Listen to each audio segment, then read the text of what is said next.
20s who ended up being thrown together. Nobody even remembers what the event was where they first met. But it was a relationship that was strengthened because, well, they had kids about the same age. They went to the same church. They enjoyed the same kinds of opportunities and activities in their lives. They both were comfortable enough with each other that they could ask for help. And when help was offered and received, it was not a big thing. It was just what friends do. And then one day, the relationship broke. Now, there were good reasons, I guess, for the breakup. It was words said and actions taken, and for one of the young men, the issue was that he only was doing what was best for the community as a whole, and for the other, he couched it in terms of integrity. And if you didn't know, if you talked to the two of them individually, it would be easy to say that, well, this person was absolutely right and this person was absolutely wrong. But the bottom line is that this relationship that most people crave ended up being destroyed. Not only destroyed their relationship, but it affected their extended families. It affected the church that they went to, because as you know, when people have problems in churches, one of the natural things is to take sides, and it affected that community of faith. It was a small town, and it affected the community as a whole, as people felt like they really needed to take sides because the relationship had broken, and it was pretty obvious to everybody involved, including the two young men that were most intimately involved, that nobody was going to take the first step to make sure that the relationship was restored.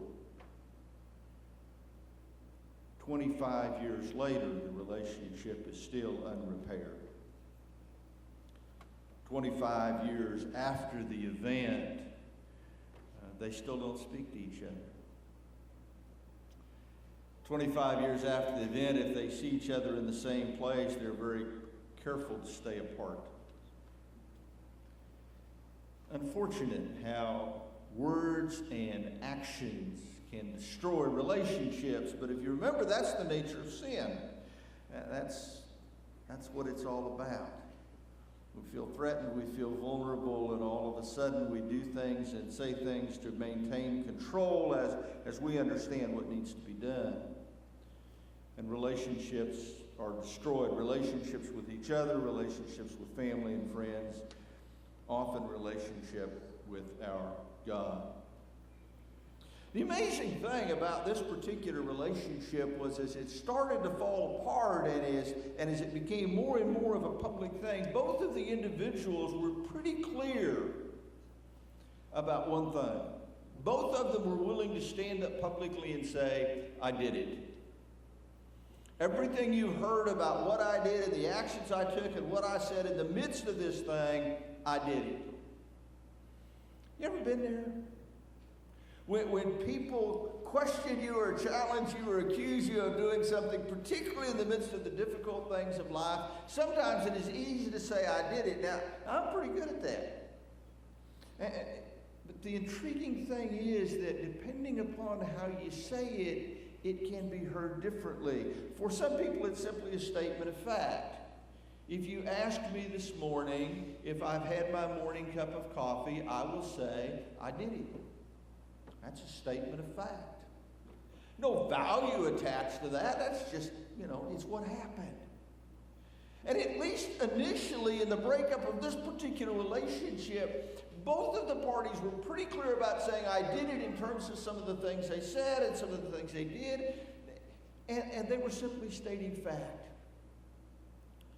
But of course, as it became obvious that the relationship was beginning to tear and people were beginning to take sides, all of a sudden, the tenor of the I did it began to change. It was no longer a statement of fact.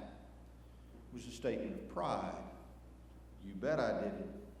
And I did it because I only had the interests of the larger community uppermost in my mind. And I'm proud of that. I did it. Of course, for the other person, it was a statement of pride. I did it, you bet I did it, because we ought to be people of integrity. And what they did was not in any way, shape, or form an act of integrity. I did it, you bet I did, and I'm proud of it. You understand what's happening? You see, is that as the relationship tears and as people are threatened, and we get threatened when relationships break up, that all of a sudden is a way of maintaining control. It was not only I did it as a statement of fact, but I'm proud of it. Of course, it went farther than that, and sometimes it may for you, often it does for me. It goes beyond a statement of pride to a statement of defiance.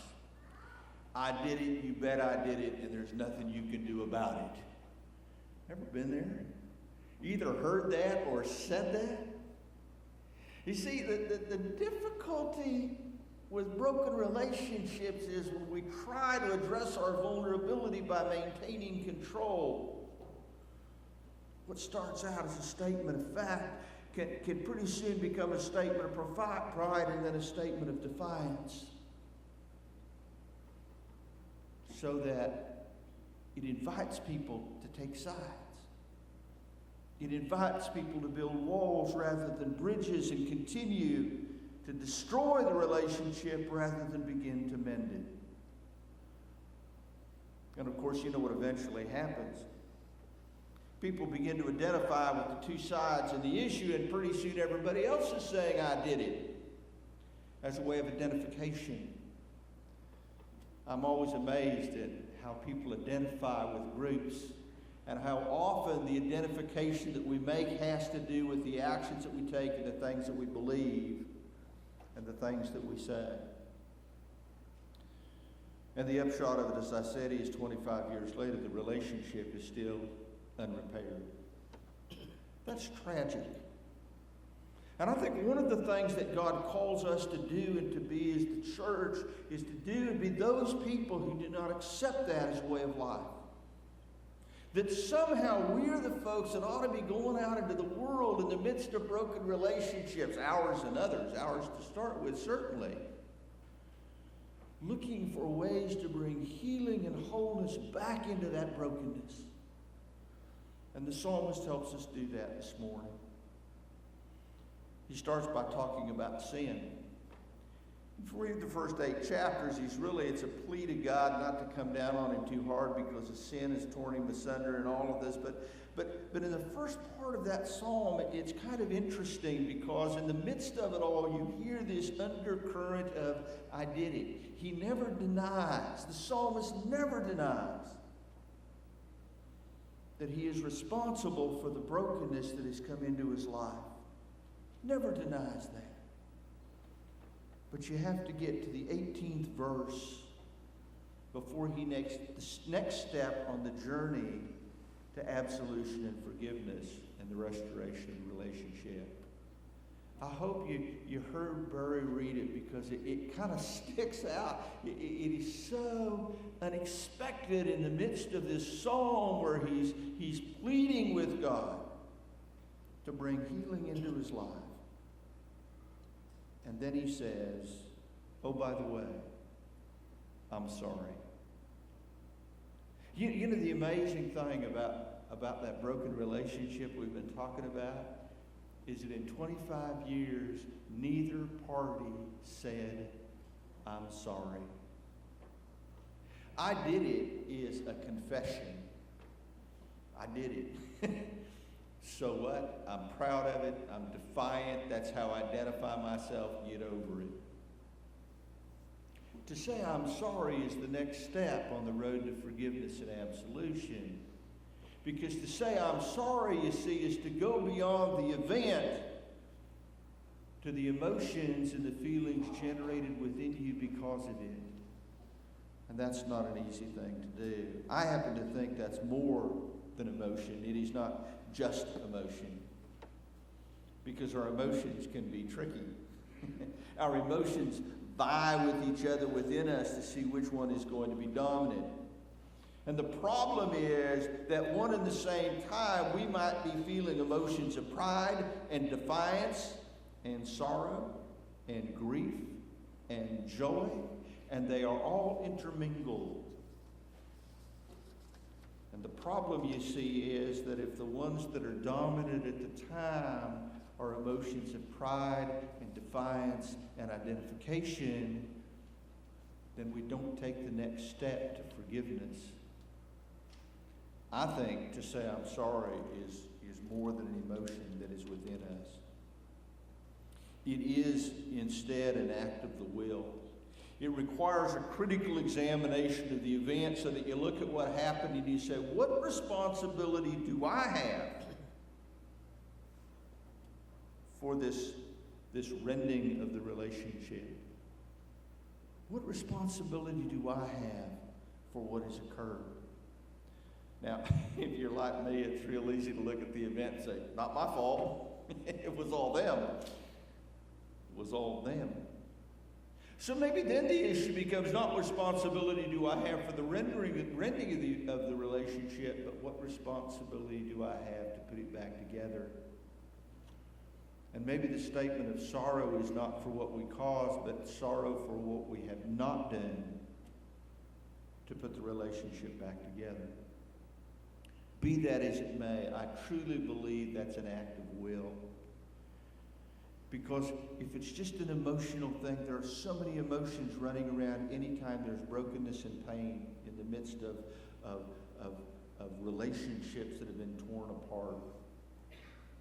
That it's easy for those two simple words, I'm sorry, to get pushed so low that they never get said. And they need to be said. The psalmist finally understands that at some point, the whole issue of brokenness and absolution and confession and restoration of relationship with each other and with God goes beyond simple admission of guilt to a statement that we are sorry for what we have done. See, when we do that, we name the brokenness as sin. If we don't ever get there, then the brokenness can just be the way things are in the world. It can be fate. It can be karma. But when we get to the point where we say, I'm sorry for what has happened, or I'm sorry that I have not done what I need to do to bring healing to this situation, then we have named the event as sin. And when we do that, we invite God to come into the situation to help us begin that healing process.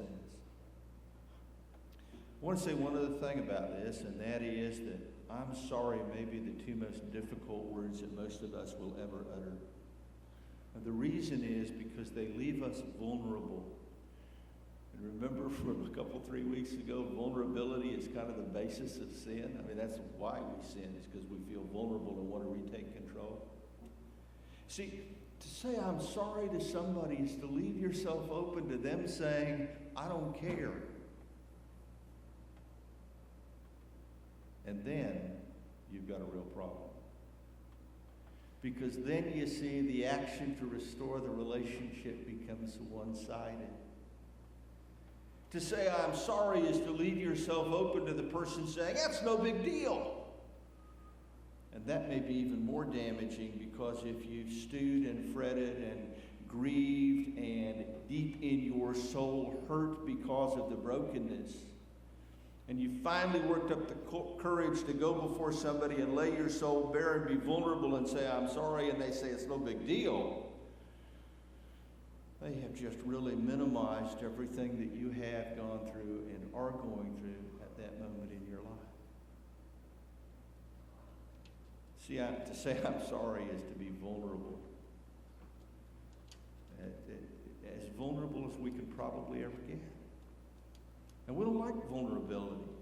It's difficult to say it because we leave ourselves open to the other person simply ignoring us or scorning our expression of regret. So the psalmist invites us to the next step on the journey. Last week we talked about the fact that we have to say, I did it.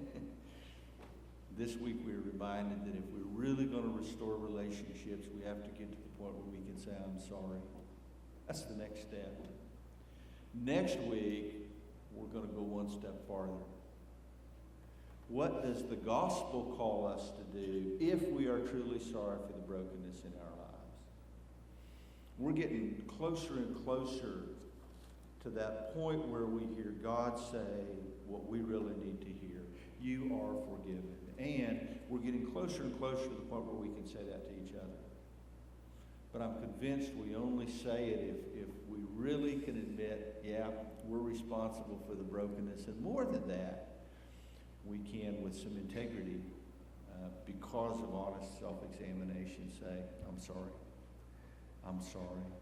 Now what can we do to make this right? That's a story for next week. At this point, I'm going to ask you to remain seated and turn in your hymnals to number 516. I think it will also be on the screen. It is a canticle of redemption.